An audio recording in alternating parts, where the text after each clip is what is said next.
नमस्कार दोस्तों, स्वागत है हमारे YouTube channel Ganpat Debbarma sir में। आज की क्लास में हम देखेंगे most important topic government.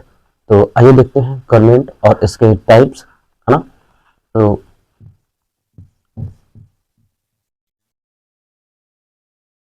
Government, जिन्हें हम अपनी भाषा में सरकार भी कहते हैं, है ना।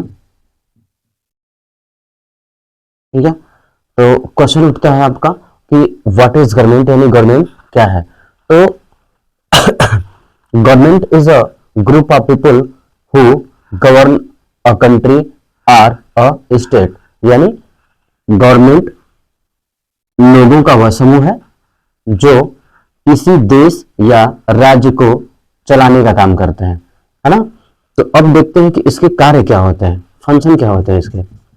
जो इसके मेन फंक्शन होते हैं वो क्या होते हैं? सेफ्टी एंड सिक्योरिटी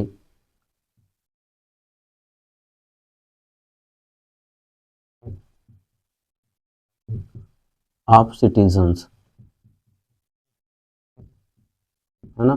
अपने नागरिकों को सिक्योरिटी और सेफ्टी देने का काम कौन करता है? गवर्नमेंट करती है। गवर्नमेंट अपने देश में नियम कानून बनाने का भी काम करती है, यानी लॉ मेकिंग का भी काम करती है।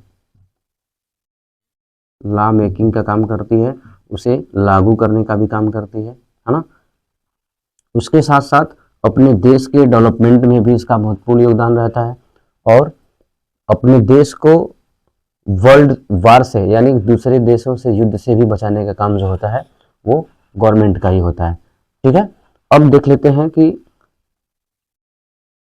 Organ of the government, organs of government, government के कितने ऑर्गन होते हैं। ठीक है। तो देख लेंगे, ये हो गई आपकी गवर्नमेंट, इसके ऑर्गन में देखना है। ऑर्गन्स ऑफ गवर्नमेंट, गवर्नमेंट के 3 ऑर्गन्स होते हैं। फर्स्ट आपका है लेजिस्लेचर, एग्जीक्यूटिव एंड आपका लास्ट में है जुडिशरी।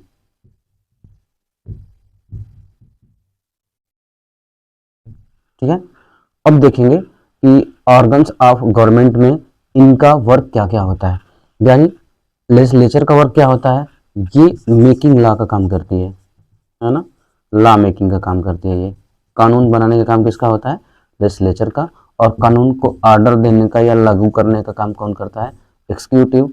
और जस्टिस दिलाने का काम कौन करता है? जुडिशरी का काम होता है जस्टिस दिलाना, है ना। मैं इसको शॉर्ट में ही रख रहा हूँ, है ना।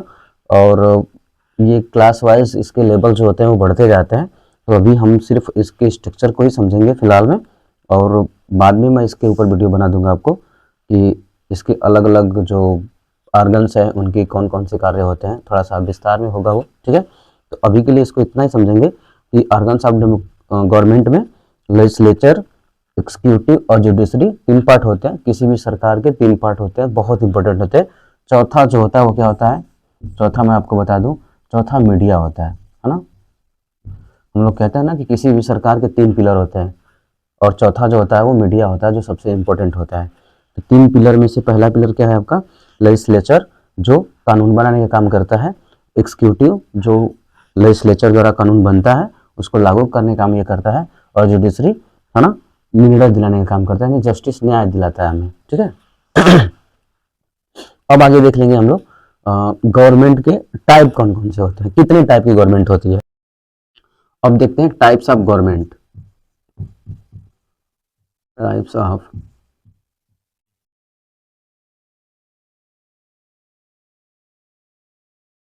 गवर्नमेंट। मुख्य रूप से हम गवर्नमेंट को 3 टाइप में बांट सकते हैं, जो अभी प्रेजेंट में जिस फॉर्म में गवर्नमेंट पाई जाती है। फर्स्ट आपका क्या हो जाएगा? डेमोक्रेटिक गवर्नमेंट हो जाएगा, डेमोक्रेसी।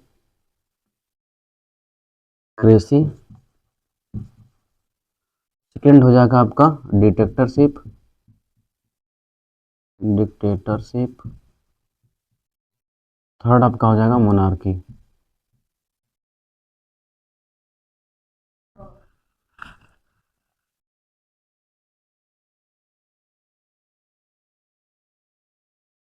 ठीक है। अब देख लेंगे इसमें कि डेमोक्रेसी में 2 टाइप की डेमोक्रेसी होती है। कौन कौन सी? तो फर्स्ट जो होती है वो डायरेक्ट डेमोक्रेसी होती है, डायरेक्ट। और एक जो होती है वो रिप्रेजेंटेटिव डेमोक्रेसी होती है, रिप्रेजेंटेटिव डेमोक्रेसी। ठीक है, तो इसको हम यहीं से पढ़ते चलते हैं, आगे की तरफ बढ़ेंगे। और डेमोक्रेसी में डायरेक्ट डेमोक्रेसी, डायरेक्ट डेमोक्रेसी क्या है? ये रेयर है, बहुत कम देशों में देखने को मिलती है जहां पर जनसंख्या बहुत कम है या फिर ये धीरे धीरे विलुप्त हो चुका है ये वाला फॉर्म। इसमें क्या था कि लोग स्वयं निर्णय लेते थे, है ना। अब स्वयं निर्णय लेने के लिए मान लीजिए कि हम लोग इतने बड़े देश में रहते हैं, हर व्यक्ति को खुद निर्णय लेने का अगर अधिकार होगा तो सोचिए निर्णय किस प्रकार के आएंगे, है ना। तो ये जो फॉर्म ऑफ डेमोक्रेसी है यानी डायरेक्ट डेमोक्रेसी, ये पूरी तरह से कंप्लीट नहीं है, तो ये रेयर है, कुछ ही देशों में पाई जाती है। यूं कह लीजिए कि लगभग समाप्त हो चुकी है। ठीक है, अब देखते हैं आगे जो फॉर्म है रिप्रेजेंटेटिव डेमोक्रेसी। अब रिप्रेजेंटेटिव डेमोक्रेसी में क्या होता है? इसमें लोग अपने प्रतिनिधि का चुनाव करते हैं। जैसे इंडिया एक कंट्री है, यानी हमारा देश क्या है? इंडिया। और इंडिया में कौन सी गवर्नमेंट काम करती है? तो हम लोग कहते हैं कि डेमोक्रेटिक गवर्नमेंट काम करती है, यानी डेमोक्रेसी गवर्नमेंट काम करती है। लेकिन मेन रूप जो होता है वो क्या होता है? रिप्रेजेंटेटिव डेमोक्रेसी काम करती है, क्योंकि हम इसके अंतर्गत क्या होता है कि उसमें जो जनता होती है अपने प्रतिनिधि का चुनाव करती है। और सेम प्रोसेस हम भी करते हैं कि हम जा करके लॉ मेकिंग बॉडी में इन्वॉल्व नहीं होते हैं, हमारे जो रिप्रेजेंटेटिव होते हैं, जो हमारे बिहाफ होते हैं, वो जा करके लॉ बॉडी मेकिंग में कंट्रीब्यूट करते हैं और सॉरी इसके लिए, है ना, वे हमारे लिए निर्णय लेते हैं और हमारी बातों को वहां तक रखते हैं। ठीक है, आगे आपका है क्या है? डिक्टेटरशिप। डिक्टेटरशिप में क्या होता है? तानाशाही है, तानाशाही एक व्यक्ति के द्वारा भी की जा सकती है, सिंगल पर्सन, और ग्रुप में भी हो सकते हैं लोग। ठीक है, या फिर मिलिट्री डिक्टेटरशिप होती है। बहुत ऐसे कंट्रीज हैं जहां पर मिलिट्री डिक्टेटरशिप है ना। तो डिक्टेटरशिप में क्या होता है कि जो व्यक्ति बोल दिया यानी उसके वर्ड जो हैं वही कानून बन जाते हैं, उसके लिए किसी भी प्रकार का कॉन्स्टिट्यूशन यानी संविधान की कोई जरूरत नहीं है।